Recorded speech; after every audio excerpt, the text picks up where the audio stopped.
的维吾尔老人在集中营死亡。中国在东突厥斯坦建立前所未有的集中营，任意拘留数以百万的维吾尔和哈萨克族穆斯林。最近有消息称，已逃亡国外的集中营前被拘留者欧梅尔的78岁父亲在所谓再教育营受酷刑而死，连尸体都没交给家人，他仍不知道他的母亲和妹妹关押在哪里。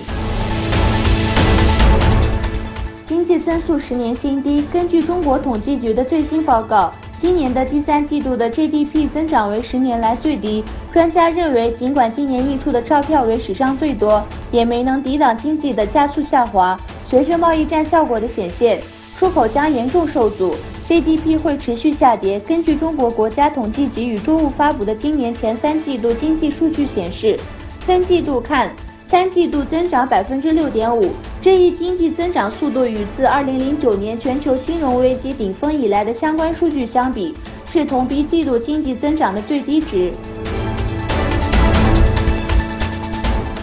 台湾举行反中国并吞台湾证明大游行，数以千计的台湾民众10月20日星期六参加台湾独派团体喜悦岛联盟在台北举办的全民公投反并吞大游行，以及由民进党在南部高雄举办反并吞护台湾游行，包括前总统府资政彭明明、总统府资政吴黎佩、外交部前部长陈唐山、国安局前秘书长康廷祥等独派人物都参加了在台北民进党党部的游行。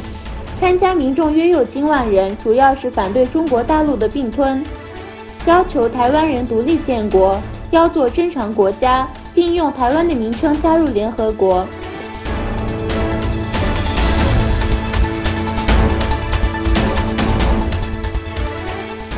成千难民进入墨西哥，部分洪都拉斯难民滞留在危地马拉与墨西哥边境，另一部分已经进入墨西哥。美国总统特朗普已经警告墨西哥、危地马拉以及洪都拉斯阻止难民进入美国，否则将停止援助，甚至关闭美墨边境。被困在墨西哥与危地马拉边境的难民生活状况堪忧，有的居住在临时搭建的帐篷中，有的只能露天席地而坐，还有体力不支的人昏倒在地。